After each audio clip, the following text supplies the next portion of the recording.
has to do with managing those specific behavior patterns that we talked about just a few minutes ago. So I have to be very warm, and I also have to be very careful not to answer too many texts, voicemails, emails, to hold the time boundary at the end of sessions. I'm so sorry that we're out of time today. Right? It's such a shame. We could both keep talking longer, but but we have to stop now. So that I'm meeting that cry for help, um, but I'm not stimulating um, more frantic, desperate longing. The therapist has to hold the boundaries without becoming rigid or confrontational, and I do that by engaging my boundary muscles. We have a set of boundary muscles across the midriff and down our sides. So I try to bring warmth to my facial expression and tone of voice, but I keep my boundary muscles engaged so that I am saying that I'm here, I'm enjoying your company, I'm with you. It's interesting because even when I demonstrate this in front of an audience, most people in audiences say, I could feel it when you engaged your boundary muscles. So it's a very right brain to right brain communication. Now, if you've joined us for the first two sessions of this program, you might be noticing how this concept of right brain to right brain communication keeps coming up. Right brain communication is about going beyond words alone to communicate with your patient.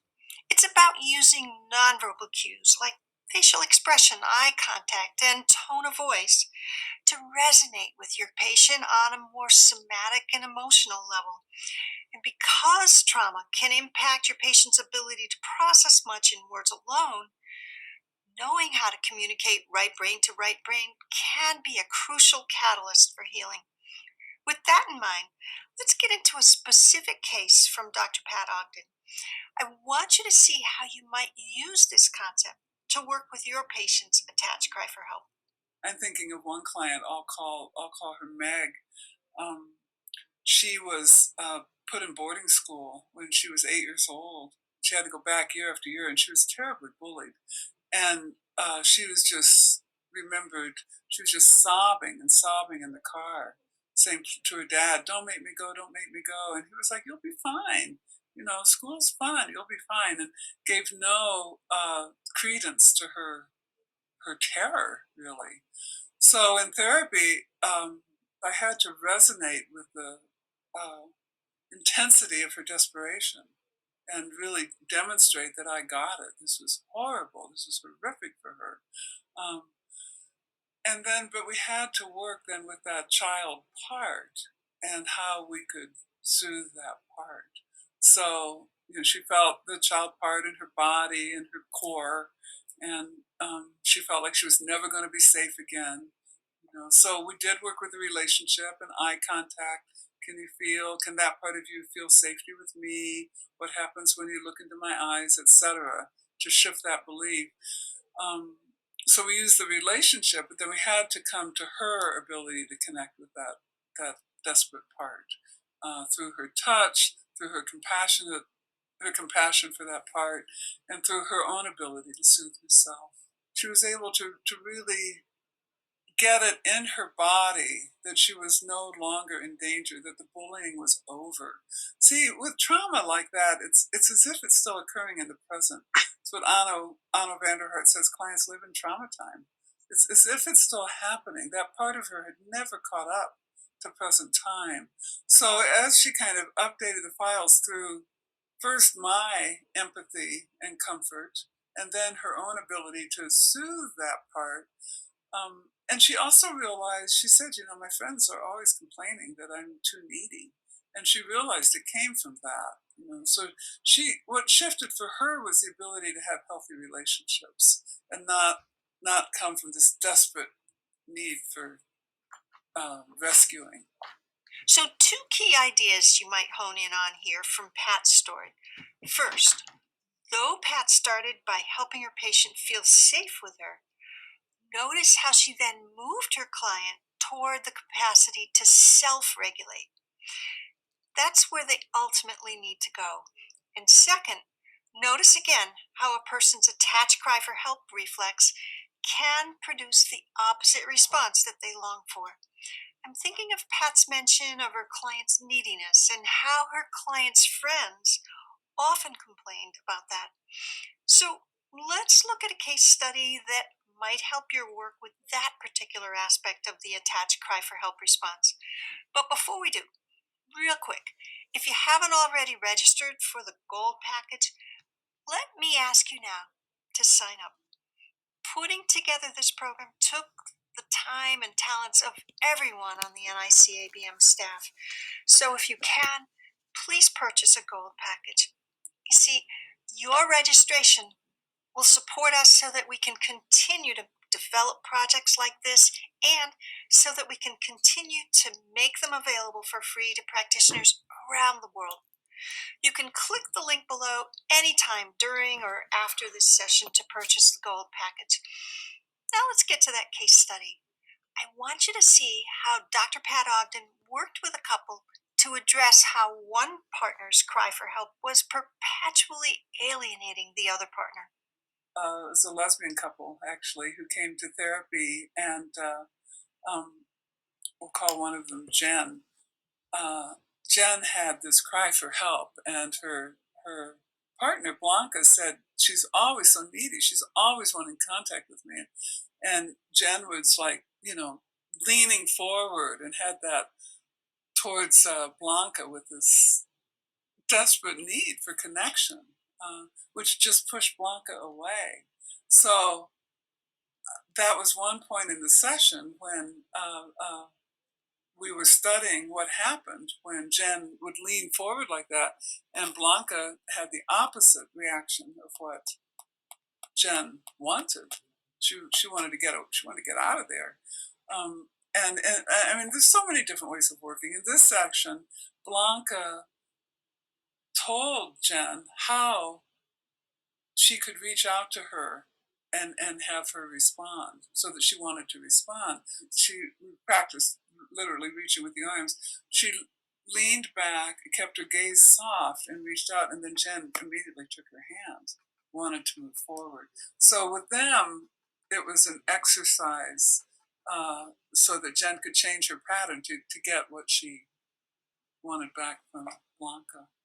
So, what about when your patient's cry for help behaviors stir up discomfort or dysregulation in you as the practitioner?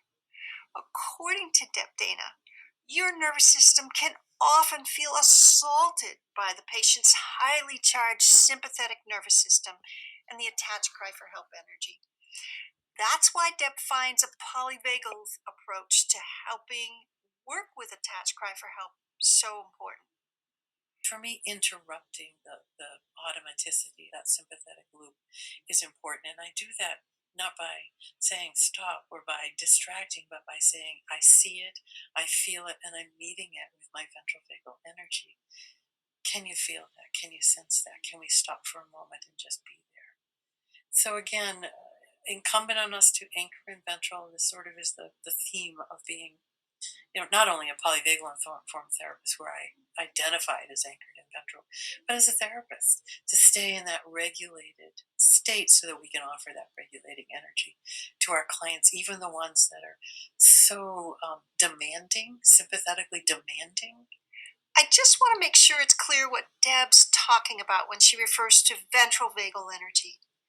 Ventral vagal energy is about boosting your patient's feelings of safety and activating their ability to socially engage. You might think of it as the good stuff of human relating that includes playfulness, cooperation, and co regulation. That sense of being okay to be in contact with each other. It's important for practitioners to regulate their own nervous system to stay grounded or anchored in ventral, as Deb put it, especially while they're working with attached cry for help.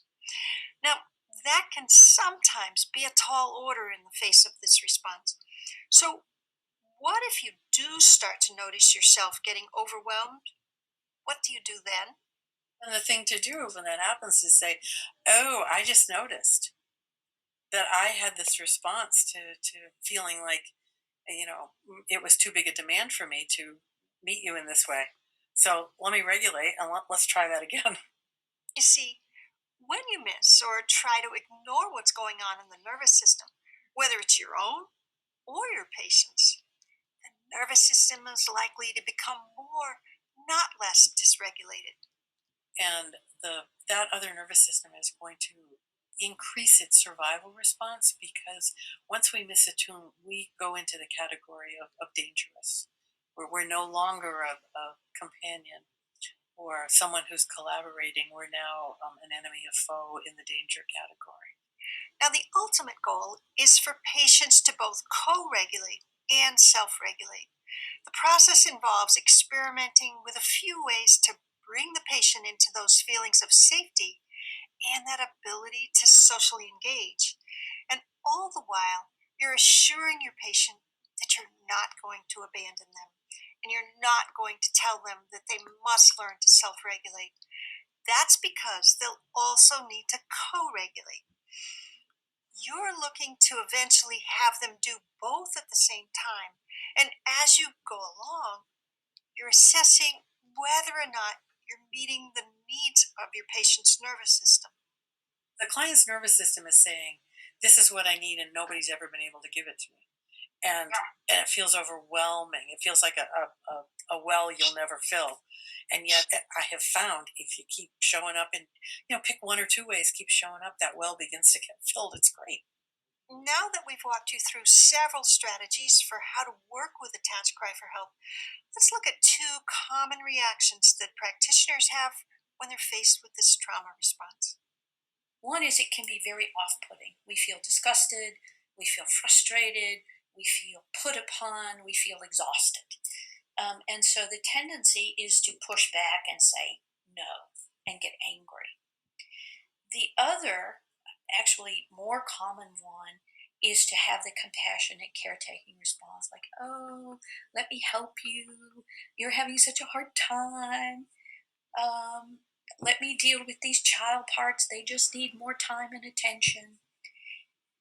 Both of those reactions are problematic because neither of them are geared toward helping the client actually develop secure attachment.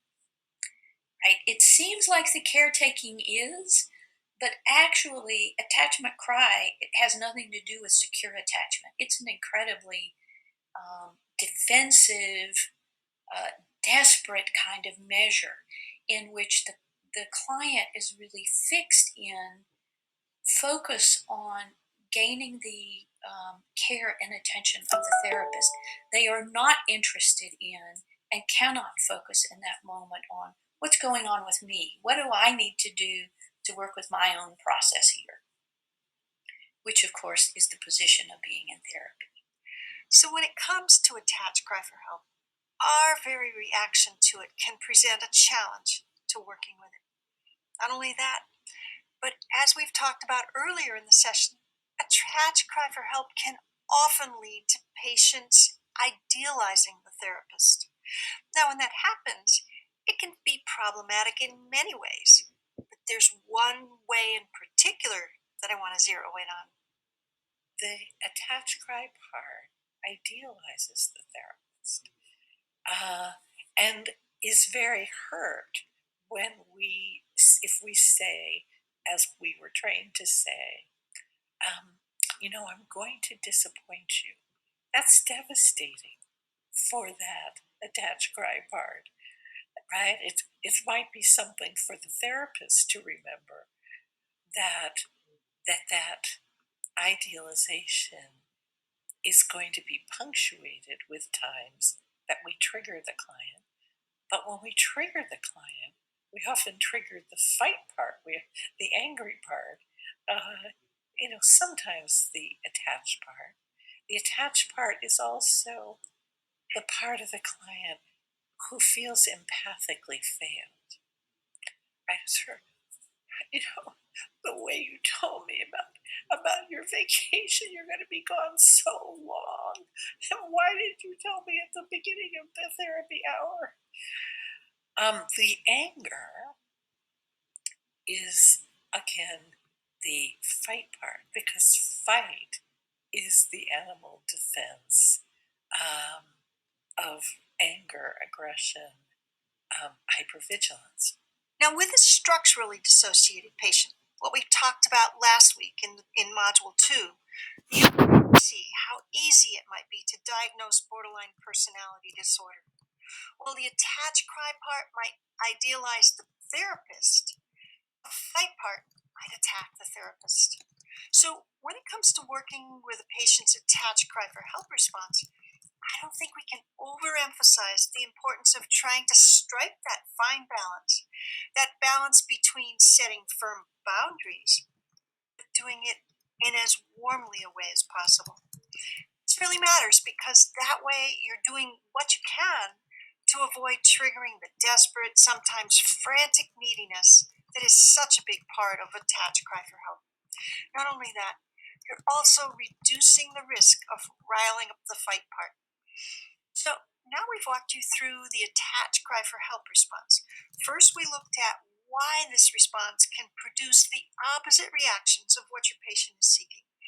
Second, we covered the specific behavior patterns that can indicate attach cry for help. And then third, we went over strategies for working with this response.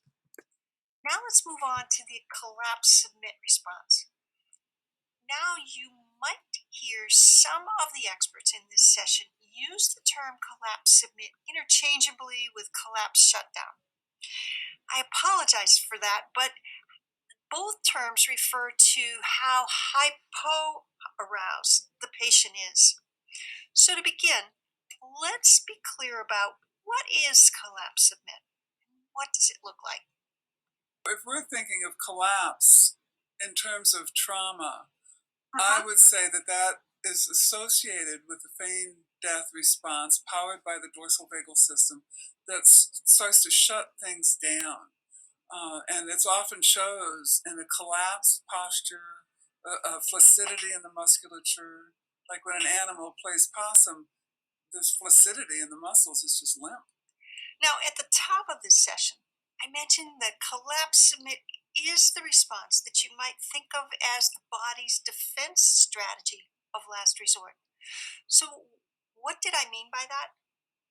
Well, collapse submit is the last in the series of what experts often think of as the instinctive defensive responses.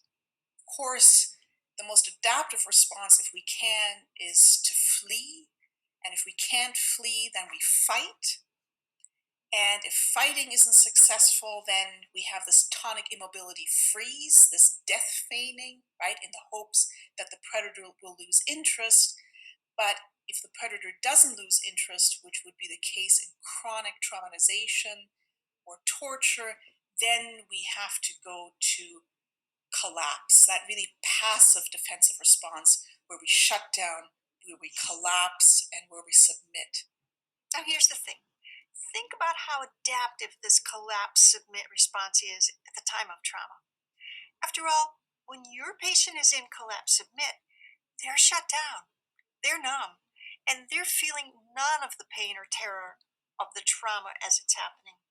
And this is associated with a lot of neurobiological alterations and neurochemical alterations. For example, we get a massive release of endorphins in the body and in the brain that help us to numb out pain when we're in this stage. This is also when we get a lot of endorphins released that are called dynorphins that bind to the kappa opioid receptor. And those are involved with out-of-body experiences, right? If we are detached from our body, it's much easier to tolerate pain. So we see how this response protects the brain and body at the time of the trauma.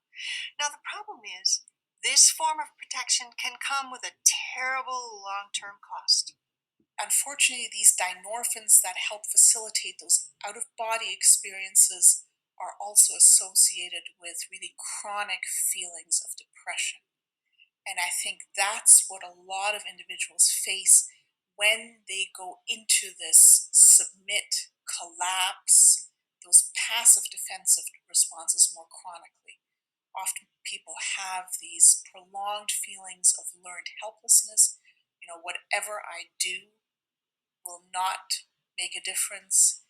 And of course, associated with those chronic feelings of helplessness are very chronic feelings of depressions that we really need to be aware of.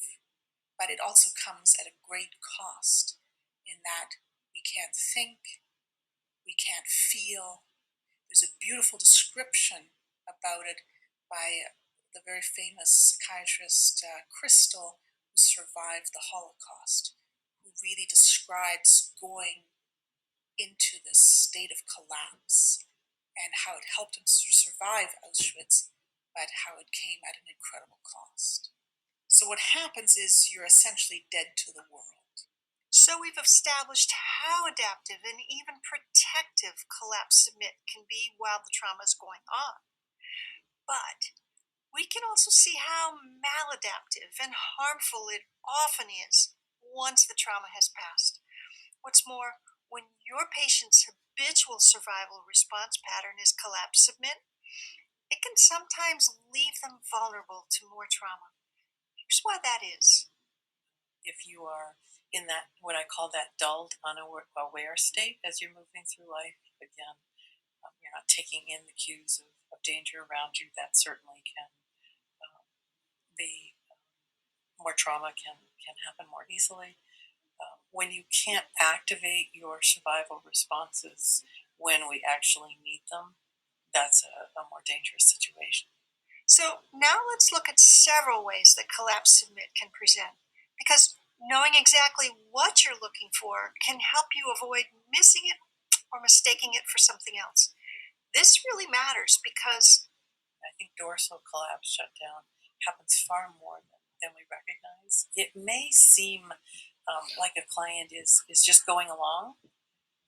We used to use the word compliant, so compliant clients, I often wonder, were they really compliant going along, or were they simply in a dorsal? I'm not really here, so it doesn't matter.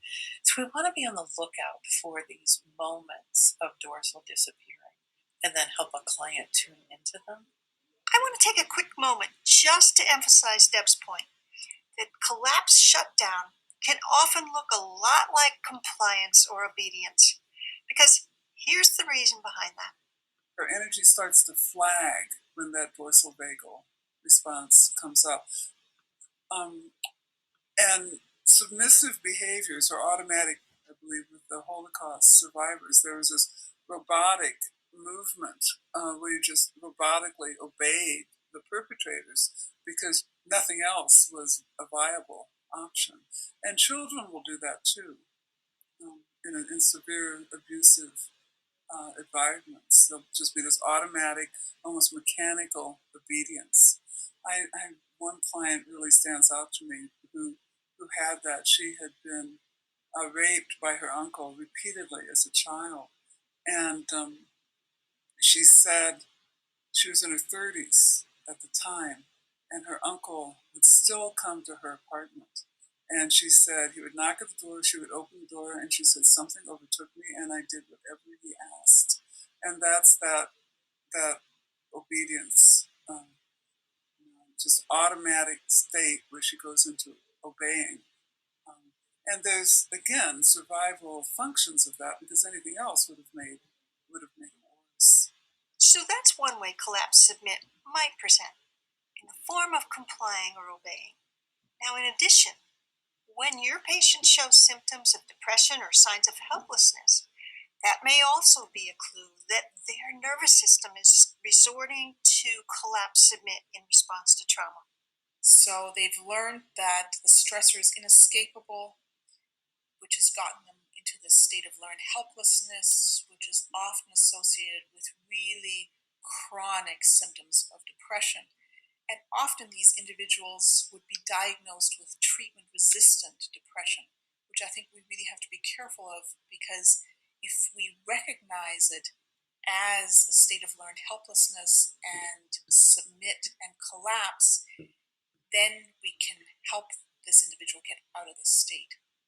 I just want to underscore what Dr. Ruth Laney has cautioned here, because being able to distinguish between collapse submit and treatment resistant depression could be critical. To differentiate the two, remember what you're hearing in this session. Collapse submit is a nervous system response to trauma that can get triggered in present time. So if your patient has a trauma history, and especially if they've experienced a childhood trauma that required this adaptation, what might look like depression could actually be collapse submit. We'll get into specific strategies for treatment. There are a few more ways that collapse submit can present that I want you to be sure to know about. This next one has to do with how collapse submit can show up in your patient's relationships. When they are in this collapse submit state chronically, they have tremendous difficulties in interpersonal relationships. For example, I can think of a number of case examples where my clients had tremendous difficulties, especially dealing with their teenage kids, and that their teenage kids really got out of control, and that the state of collapse and submit really prevented them from engaging with the teenager, setting appropriate boundaries. And because, of course, it got so out of control, they felt even more collapsed and helpless because they weren't able to deal with the situation. But also, a lot of patients present with difficulties at work when they're in this chronic collapse and submit state, because again, they can't stand up for themselves, and very often they get taken advantage of. It's really important to be aware of these different presentations, and we also need to think about activities of daily living, right? When somebody is in a severely collapsed and submit state, it's difficult to engage in anything, right? Personal hygiene, cleaning your house, clearing snow, mowing your lawn, and engaging socially.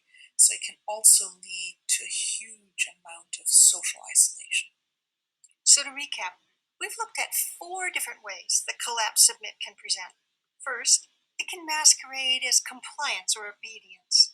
Second, it can sometimes mimic treatment-resistant depression. Third, it can show up in the form of persistent relationship problems.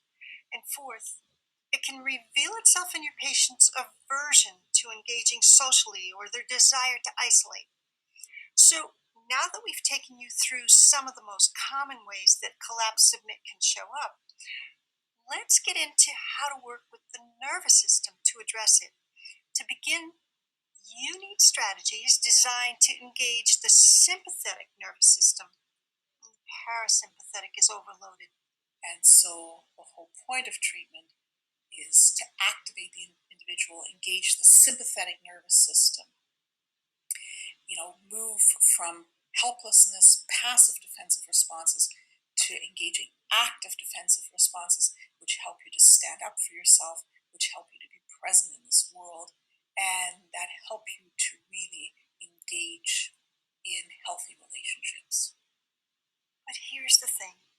When you're looking to help your patients stop going into collapse submit as their survival or defense response, you also don't want them going into fight or flight either. So for these clients, again, they sometimes move into a heightened sympathetic state next, which is sort of the pendulum swinging too far in the other direction. Not where we want to go either, but sometimes that is the next place. So according to Deb Dana, it can be useful to hone in on the subtle differences among 3 specific states. There's the dorsal vagal state, which is the collapse state. Then there's the sympathetic state. That's the state that's charged with energy. And finally, there's the ventral vagal state, which you might think of as the state of health, balance, and the ability to socially engage with others in meaningful ways. That's the state that you're wanting to help your patient reach. Now, with these three states in mind, here's what Deb does next. So one of the things I do with clients as we're beginning to play around with this is really to help them understand how does your nervous system say no from each of these states, because a sympathetic no is charged with energy. A dorsal vagal no is that collapse, I don't care place. And a ventral no, which many clients haven't yet discovered, is a no that says no, and it's okay for me to say no in this situation. I'm setting a healthy boundary. So, how might you actually execute this strategy with your patient? Here's how Deb adapts this in her work. If my client's more common habitual response is going to be go to sympathetic, then I'm going to ask them to say no from that place. And I'm going to give them, oh, here's how my nervous system just responded. And then I'm going to say, so let me say no to you from my sympathetic and see how you respond. So we play that way. Then we're going to go to dorsal. Show me how dorsal would say no. And I'm going to receive it and give your response. And then I'm going to show you mine. And then we're going to come to ventral. And I say, so ventral might be a bit weird for you. So let me play around and let me show you some of the ways that my ventral system can say no. And I'll have them ask me a question. And I'm going to say, no, I don't think that feels like what I want to do right now. And have them notice what happens. Ask me another question. No, that won't work for me right now. Ask me another question. Answer it in another way until they begin to get a flavor of it. I also, if it's difficult, may ask them to ask me a question, and I may answer it in my three different states and get them to really feel the difference in the moment. Then we're also going to get to understand how to say yes from a ventral place, right? Which I think is equally as important. Because if we've been in a survival response and haven't learned to say no from ventral, it may be that we don't really know how to say yes from ventral. By the way, we've put together a bonus to give you a polyvagal overview of each of these three defenses. So if you've purchased the gold package, you'll be getting this bonus along with several others that are included with the program.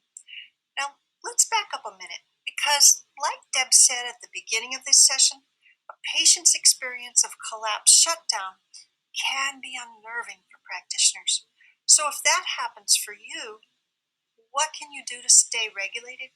And not only that, how can you stay grounded and clinically effective when you notice that your own nervous system is responding to the patient's state of collapse?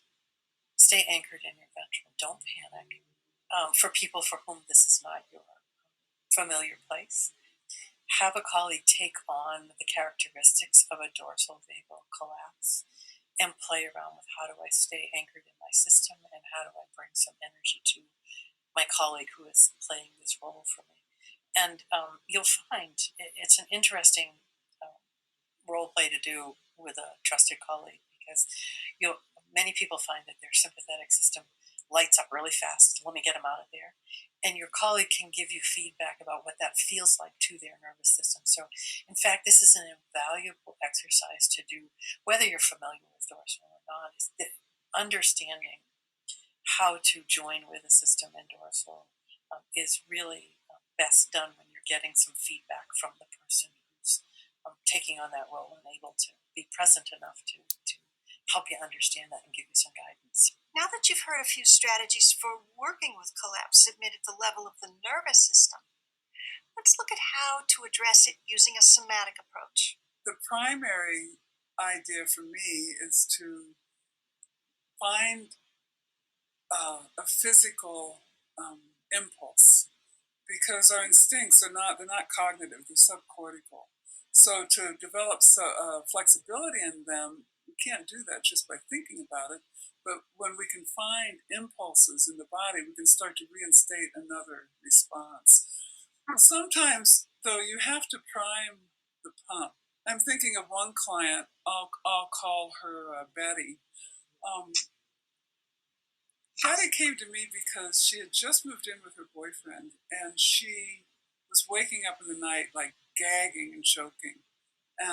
And she said, it also came up where she said she wasn't able to have sex with her boyfriend. She had had an inkling of being orally abused when she was an infant, but no real memory.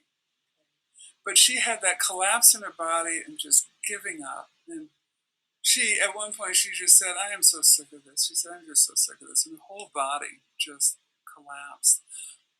So I wanted to work with aligning her body, because if you think of an active defense like pushing away or running away, let's take pushing away because that's easy, and your body is collapsed, it's going to be really hard to make this motion.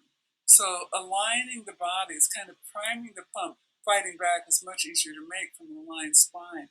So we primed the pump by helping her align the body. We practice boundary motions, making boundaries, pushing against the pillow, and just working in a less triggered way, like taking something that she didn't want. I think we even started with food. Like she didn't like broccoli. So I said, okay, this pillow represents broccoli, and I'm going to move it into your circle, and you push it away.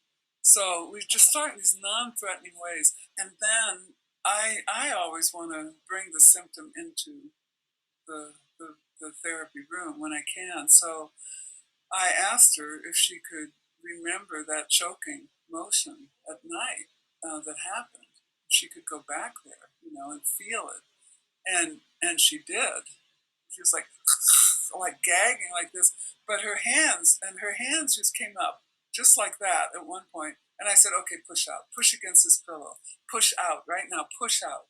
And I had to coach her a little bit because it still wasn't real familiar within that context of that symptom.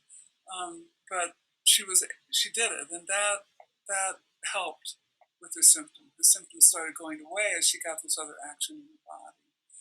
So she went from collapse to alignment to being able to push and keep things out. By now, we've walked you through the latest thinking on the trauma responses of attach, cry for help, and collapse submit. We've also shared expert strategies for how to work with each one of them. So now let's get into the third survival strategy that we looked at in this session, and that's please and appease. Please and appease is an active nervous system response that enables people to navigate environments or relationships that are rife with cues of danger. If you think a minute about someone living in a dangerous home where there is violence, one of the coping strategies, one of the autonomic strategies may be this please appease, where I make it look like I am socially connected and engaged, but my sympathetic system is really there running the show. And the purpose of that, the autonomic purpose, is to make sure that I do not activate that other person's sympathetic fight response.